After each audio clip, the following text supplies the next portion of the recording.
नमस्कार। मैं राजेश सहगल गुजरात अहमदाबाद से आप लोगों का स्वागत है।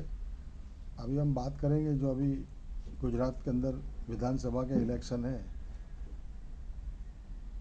तो आप देखिए अभी किस तरह से गुजरात के अंदर तीन ऐसे तो देखने जाएगा त्रिकोणीय जंग बोला जाएगा, बीजेपी, कांग्रेस और आम आदमी में। हालांकि जिस तरह से अभी गुजरात की जो अभी हालांकि बीजेपी का अभी तो पावर सबसे ज़्यादा बीजेपी है कि बीजेपी के आने के फुल चांसेस है।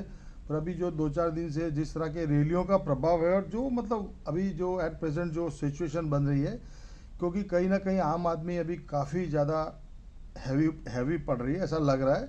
क्योंकि और कांग्रेस तो ऐसा समझिए, कांग्रेस तो अपने आप में जैसे उन्होंने अपना पहले से ही हार मान ली है ऐसा लगता है, क्योंकि बहुत उनका कोई प्रचार भी नहीं इतना। हालांकि आप देखिए न्यूज़पेपर में भी आज बीजेपी कम से कम एक दिन में 15 से 20 जगह उनकी रैलियाँ हो रही है। आप सोचिए स्वयं प्रधानमंत्री हमारे मोदी साहब जी हर 2 दिन में गुजरात के दौरे पे। तो आप सोचिए कभी ये गुजरात का इलेक्शन कितना महत्व का है। क्योंकि इसमें सबसे बड़ी बात इसमें, हालांकि अभी अभी तक जितनी भी जहाँ पे भी मोदी साहब ने भाषण दिया सब में इन्होंने कांग्रेस को ही, राहुल गांधी को ही कोसा। हालांकि राहुल गांधी तो इस पिक्चर में है ही नहीं, ऐसा कहोगे तो चलेगा। क्योंकि इनके सामने जो इनको जो सबसे ज़्यादा डर है वो केजरीवाल जी का डर है। क्योंकि केजरीवाल जी ने, क्योंकि उनको ऐसा लग रहा है कि कहीं ये गुजरात में पंजाब जैसा ना हो जाए। हालांकि ऐसा चांसेस नहीं है, फिर भी कुछ कुछ तो माहौल ऐसा बन रहा है।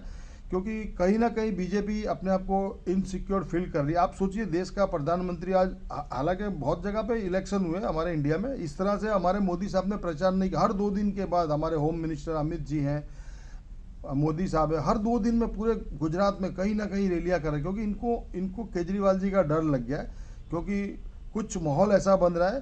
क्योंकि ऐसा भी हो सकता है, ऐसा तो देखने जाओ तो अभी एट प्रेजेंट तो ऐसा ही लग रहा है बीजेपी आएगी, लेकिन अभी कुछ कुछ ऐसा लग रहा है कि जैसे अभी अगर मे भी ऐसा हो सकता है कि अगर 70 या 75 अगर आम आदमी ले जाता है और कांग्रेस अगर 15-20 ले आती है और कुछ विपक्ष वाले 10-12 मिलकर, तो हो सकता है ये सरकार वो दूसरे पार्टी ना बना ले, ऐसा लग रहा है। ऐसा चांसेस तो है ऐसा होने का। क्योंकि अभी मोदी साहब के पास इन लोगों के अंदर, हमारे गुजरात के अंदर बीजेपी के लिए एक ही सबसे बड़ा मुद्दा है। एक तो हिंदू फैक्टर्स है, वो तो है ही है, उसमें कोई बात नहीं। और आज हमारे मोदी साहब जब गुजरात के सीएम थे उस दौरान से लेकर आज तक, अभी तक अहमदाबाद में कभी कभी कर्फ्यू वगैरह नहीं लगा है, कभी कम्युनल राइट्स नहीं हुए। ये सबसे बड़ा प्लस पॉइंट है बीजेपी के लिए। क्योंकि क्योंकि वो उनके पास यही मुद्दा है। कोई विकास विकास है, गुजरात में विकास हुआ। अगर कोई अगर कहता है गुजरात में विकास नहीं हुआ, गलत बात है। बिल्कुल बिल्कुल विकास मॉडल है और विकास हुआ है गुजरात में, इसमें तो कोई दो राय नहीं है। ठीक है, अगेंस्ट में तो कोई भी बोलेगा बीजेपी के अगेंस्ट, लेकिन विकास तो गुजरात में हुआ है। अहमदाबाद में पूरे जो भी हालांकि मेट्रो सिटी हो सकता है कि अगर दोबारा अगर इनकी सरकार बनती, मेट्रो सिटी भी हो सकता है गुजरात बन जाए, अहमदाबाद। देखो अभी लेकिन बीजेपी के पास कोई दूसरा मुद्दा महंगाई वगैरह, वो नाम महंगाई के बारे में बोल रहे हैं, महंगाई के बारे में तो कोई बात ही नहीं कर रहे। क्योंकि हाँ केजरीवाल जी के लिए कि उनके पास भी मुद्दे हैं कि चलो भाई महंगाई, बीजेपी की सरकार है इतने साल से, चाहे दिल्ली की ले लो, सब जगह की इतनी महंगाई इतनी बढ़ी हुई है। जो स्कूलों में इतना विकास नहीं जिस तरह से उन्होंने अपने दिल्ली में आम आदमी ने किया है, और वो अपना पंजाब में भी इस तरह करे। मतलब दिल्ली और पंजाब को देख के लगता है कि आम आदमी कुछ हद तक सीटें मार सकता है। हालांकि अभी देखने जाओ तो मोदी जी के सामने आम आदमी का ही प्रॉब्लम है, कांग्रेस तो है ही नहीं ऐसा समझो उनके सामने। अभी देखो अभी क्या होता है। हालांकि मोदी साहब जहाँ पर भी रैलियाँ, जितनी भी रैलियाँ करें सब में वो कांग्रेस और राहुल गांधी को ही कोस रहे हो। तो अफसोस की बात है साहब, उनके लिए तो राहुल गांधी क्या पता। ठीक है वो ठीक है, अभी हालांकि उनको उनको केजरीवाल से डर है, राहुल गांधी से उनको कोई डर नहीं। क्योंकि केजरीवाल से उनको डर है 100%, उसमें कोई क्या है, चाहे उन्होंने रेवड़ी का फैक्टर्स लगाया जो भी, मतलब आज आप देखिए साहब, एक प्राइम मिनिस्टर को हर 2 दिन में गुजरात का दौरा करना पड़ रहा है। आप उससे सोचिए, अगर अगर उनको ऐसा है कि हमारा गुजरात हमारे लिए पूरा सेफ है, तो ठीक है उनको रैलियाँ करनी चाहिए, लेकिन इतनी सब कोई मतलब नहीं है। हाँ नो डाउट पैसा है उनके पास, आज उनकी सरकार है, पैसा उनके पास होगा नेचुरली। क्योंकि जो भी आजकल जो फंडिंग वगैरह होगा तो बीजेपी को ही देंगे जिसकी पार्टी चल रही है। ठीक है, अभी था बीच में न्यूज़पेपर में कांग्रेस के पास इतना फंडिंग है, चौथा हिस्सा भी नहीं है उनके पास कांग्रेस, इतना फंडिंग इन लोगों के पास आया है बीजेपी है, उसका वो यूज़ करेंगे और उसमें उसके हिसाब से वो आने के चांसेस हैं। अभी देखो क्या होता है। हालांकि गुजरात में पहले तो ऐसा लग रहा था बीजेपी तो अब पावर में है ऐसा लग रहा है, लेकिन अब कुछ आम आदमी कुछ बाजी मार जाए ऐसा लग रहा है। अभी देखो अभी अभी ये 5 तारीख को है अहमदाबाद में 5 तारीख को इलेक्शन है, उसके बाद मतलब कुछ लास्ट का फिर 8 तारीख तक रिजल्ट आ जाएगा।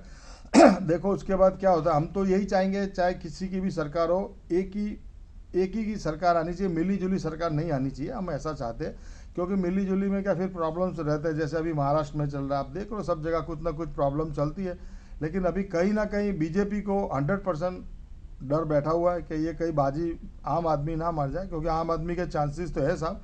क्योंकि जिस तरह से केजरीवाल जी अभी बहुत बहुत, और अभी जैसे उन्होंने कल उन्हें कागज़ में लिख के दिया भाई बीजेपी की सरकार आ रही है।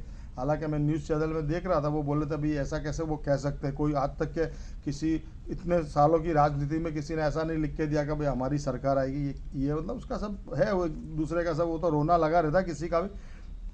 लेकिन अभी क्योंकि इस पर से पूरा 2024 का पूरा इफेक्ट होगी उसमें 100%। देखो अभी गुजरात में हालांकि विकास हुआ है, गुजरात में बीजेपी की सरकार है, उसमें कोई, और भूपेंद्र पटेल भी हमारे यहाँ के, भले अभी शॉर्ट टाइम ही है उनको सीएम बने, काबिल आदमी है, ऐसी बात नहीं। अभी देखो रिजल्ट आएगा, उसके बाद मालूम पड़ेगा। हम तो यही चाहेंगे जिसकी भी सरकार, बीजेपी के पास ये कम्युनल राइट्स का और हिंदू का मुद्दा और बहुत बड़ा है मुद्दा, उसमें तो कोई, हाँ महंगाई के हिसाब से देखने जाओ तो ये लोग, क्योंकि महंगाई की चर्चा तो मोदी साहब उनकी पार्टी करती नहीं है कि महंगाई इतनी, आज पेट्रोल के दाम बढ़े, ऑयल वगैरह ये वो, सब्जियों के दाम इतने हैं, महंगाई यहाँ तो उसकी तो कोई गैस के बॉटल्स वगैरह उसकी कोई बात नहीं करेगा। सिर्फ वो यही बोले कि भाई आज इतने साल से अहमदाबाद में कर्फ्यू नहीं लगा, ये नहीं लगा, गुजरात में इतना विकास हुआ, बस वही मुद्दा है। अभी देखो ये तो लोगों पर डिपेंड है, लोग क्या उसमें, क्योंकि इसमें अगर वोटिंग अगर कम होता है तो इसमें बीजेपी को नुकसान, अगर वोटिंग ज़्यादा होता है तो उसमें बीजेपी को फायदा होगा। क्योंकि अगर वोटिंग ज़्यादा हुआ तो बीजेपी को तो चांसेस है पूरे जीतने के। अगर वोटिंग कम होता है तो फिर समझो बीजेपी के, फिर आम आदमी हो सकता है कुछ हद तक सीटें ले जाए। देखो अभी 5 तारीख के बाद 8 तारीख को बताएंगे क्या होगा। नमस्कार, जय हिंद।